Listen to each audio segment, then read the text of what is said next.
Weekly Geek News Show, Episode 7 for November 7th, 2014. I am your host, Mike Lewis, and this is the show where I review the news from the past week in movies, comics, games, tech, and anything else interesting that came out this last week of news and other things, and I'm excited to share with you the things that interested me this week. I am still working on creating a new channel on YouTube dedicated to the show. Instead of right now, I'm using my own personal account. And I will let you know when I switch over so that you can subscribe to the new channel. And now on to the news. Starting out with movie and television news, and there was a lot of Star Wars news this week. First off, the title. So Star Wars Episode 7 will be titled The Force Awakens. This was tweeted out through the official Star Wars Twitter account this week.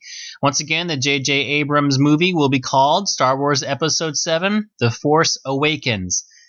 And then the sequel will be The Force Takes a Shower. And then The Force Eats Breakfast, or The Force Shaves. You know, what you do after you wake up in the morning. But seriously, what do you think about this title? Is it a good one? Some Star Wars movie titles have not been the best, but we will see how this goes. Also, as principal photography has closed this past week, it's wrapped up. Also, Anthony Daniels, who plays C-3PO in all the movies that have been released so far, he tweeted out that Episode 7 will be better than Empire Strikes Back. He said, "No movie sequel is better than The Empire Strikes Back." Now, that was in quotes. And then he said, "You might eat those words for Christmas dinner in 2015. Joy and indigestion to the world." So Anthony Daniels as C-3PO, he has been involved for each movie so far, so he may know what he's talking about. I hope it is better because I remember when I first saw The Phantom Menace, I went to the movie so excited for this new movie, and right in the first 5 minutes, I felt like it was a train wreck right away. I thought, this is horrible, this whole Trade Federation thing, these aliens on the ship, the Jedi. I didn't like the Jedi at all, Ewan McGregor or Liam Neeson, who I normally like. And I thought, this is just not going to be good. It is just so corny and campy. So I hope that J.J. Abrams is going to get this back on track and follow the feeling of the original trilogy, and I am excited to see where this goes. This will be out December 2015. In Star Wars game news, there is a new app released on iOS, Android, and Amazon devices. It's a tower defense game. It's called Star Wars Galactic Defense. It's free to play, so you can play it for a while, then you use up some of your gems or currency, and then you have to buy it with real money. Or you can just wait for the gems to build up over time. Now, I have downloaded and played this game, and I really like it a lot. I love tower defense games. I like real-time strategy games, so kind of follow in the same line. Before this, I was playing a lot of the balloons tower defense, where you build monkey towers shooting darts and other items at the balloons to pop them as they travel down the road to get to the other side of the screen. This is a lot like that, but your towers are Star Wars based and your Star Wars plots. You can play either the Empire or the Rebel Alliance. Also, build up gems and currency to buy champions like the main characters, Han Solo, Darth Vader, Luke Skywalker, that you can move around the screen to fight the other side as they walk through the screen as you battle them. So I like it. I usually do not like free-to-play games, but I do not have a whole lot of time anyways to play games, and maybe once or twice a day, 1 or 2 battles. So my currency builds up and adds on by itself. So go ahead and download this. Once again, it's on iOS, Android, Google Play Store, Amazon. So go ahead and download it. Let me know what you think. It's a lot of fun. Hope you enjoy it. In other TV and movies and entertainment news, Marvel, in the place of Agents of S.H.I.E.L.D. this last week, they had a special called Marvel 75 Years from Pulp to Pop, meaning pop culture. Marvel special was, I did not see it, but it talked about the Avengers, Age of Ultron, Ant-Man, sneak peek, as well as an extended clip from Agents of Carter, that's upcoming television series that will premiere in January. Hopefully I'll be able to get a chance to watch this special this weekend. Right now, the full documentary is available online at abc.go.com. It'll talk once again about the history of Marvel and also the future of Phase 3 as it comes up. Netflix will make a series of unfortunate event series This will be on Netflix, and they have obtained the rights to adapt the 13 books into a live-action Netflix series. Netflix has not signed on or found a director yet, and does not yet have a release date. Fast and Furious 7 trailer was released this week, starring Vin Diesel, Paul Walker. They're back in the car-focused action movie, and as we know that Paul Walker, is his last movie since he died, not during the making of this film, but elsewhere while this film was in production. Curious on how they will send him off. Will they have him retire right off into the sunset, as I've heard from somebody else? They did additional shooting, filming with his brother in his place, maybe using CGI around him, or had his character from a distance. It will probably be bad taste to have his character die. It'll be interesting to see what they do with his character. Also, this film will invite Jason Statham and Kurt Russell, and this will come out April, so spring 2015.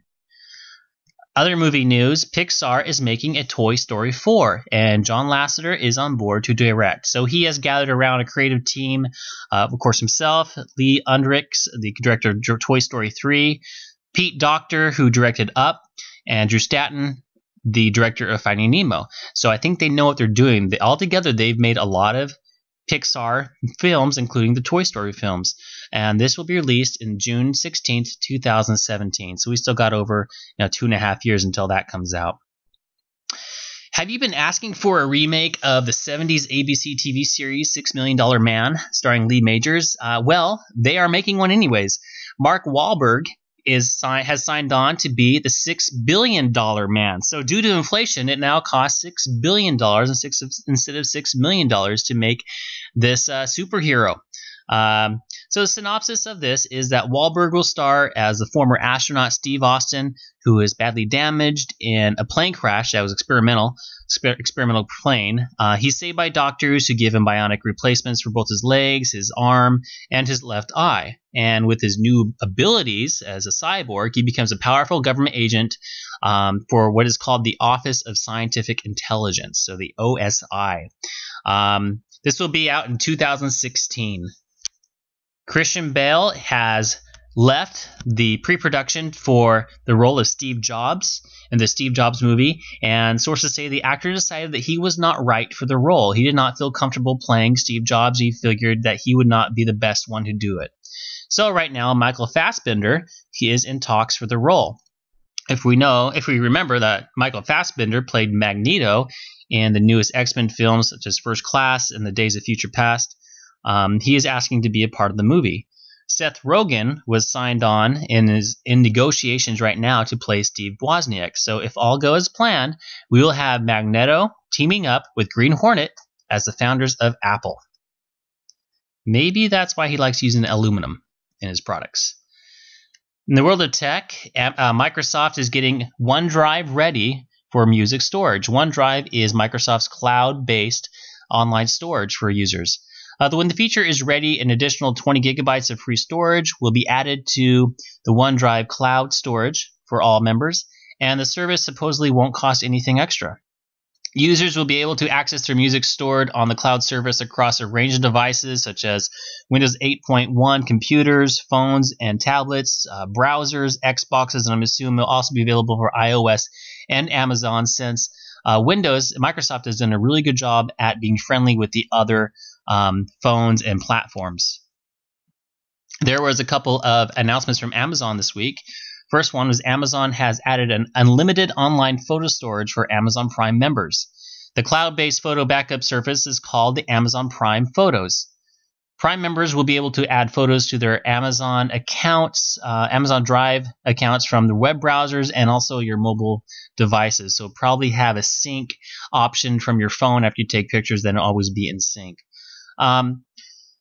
There will be mobile apps for iOS and Android, and of course, their Amazon Play accounts. If you are already an Amazon Prime member, then there's nothing more that you have to pay or do to have the service. It's automatically there. So go log on into your Amazon Prime account to see if you have the service already. In comparison, Yahoo's Flickr is free for up to 1 terabyte. That's what I use. I've not gone up to 1 terabyte right now. So for me right now, that is unlimited because I'm still reaching towards that. Amazon has also announced a personal assistant / speaker for your home. It's called the Amazon Echo. It's kind of like having Siri throughout your house, or if you're a Microsoft user, Cortana, or Android, be Google Now. It's $199. It's a speaker that uses information on your Prime account to bring you music, news, weather, answers from current web searches, alarms, and more. A wake-up word gets the gadget to start listening to you before relaying the forecast for tomorrow and more. In the video on Amazon, the word that the family used was Alexa, but you should be able to set your own name for the device. Google Echo has 7 microphones set internally around the device to pick up your commands. That cloud connection also allows Echo to learn your speech patterns, vocabulary, and personal preferences. There's also a companion app to sort music, alarms, shopping lists, and more on usually the Fire OS on Android, so for Android mobile devices. Echo is right now invite only, but Prime subscribers that are lucky enough to nab one can do so at $100 discounts, and it's normally $199 for non-Prime members. Go ahead and go to the Amazon.com website to go ahead and watch the video. Let me know what your thoughts are on this. It's pretty much having Siri or Google Now or Cortana in the room with you at all times and always listening. So you just have to say, if you called it Alexa as it did in the video, say, Alexa, what's the weather today? And it would give you the forecast. Or Alexa, please add something to, please remind me to do something. And it will give a reminder to you later on at a certain time. Also syncing with your mobile device.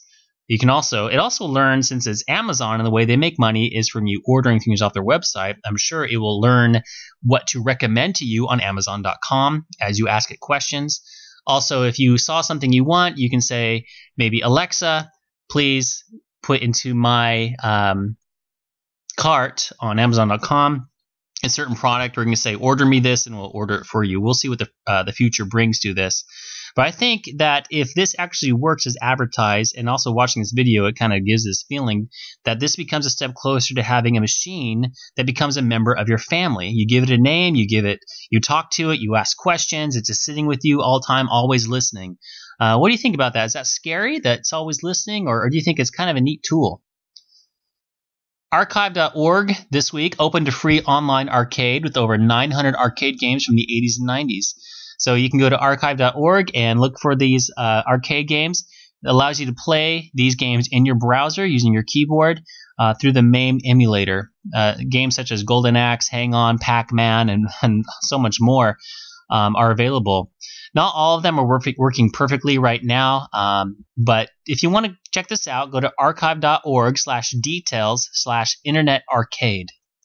And finally, Disney Movies Anywhere is now available for Android, and it also lets you buy once and use on any device. And what this means is you can buy it on Disney Movies Anywhere.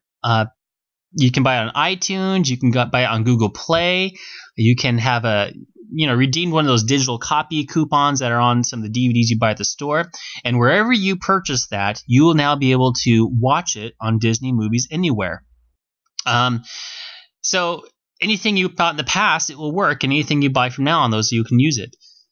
And you can probably play it on the app or Disney's website. And if you sign up right now, you'll be able to get Wreck-It Ralph for free. And that is it for the news of the week that I felt was important and interesting. If you would like to submit anything you want me to talk about for next week, go ahead and write any comments below this video. So if you see anything that interests you that you'd like me to talk about, go ahead and let me know. Thanks for listening today. Thank you for support. Leave your comments about today's episode also in the comments below. Let me know how I can improve it, and let me know if you want to contribute or add anything to the show as we continue to move this forward. And of course, a new show will be available next Friday. I hope you have a wonderful weekend.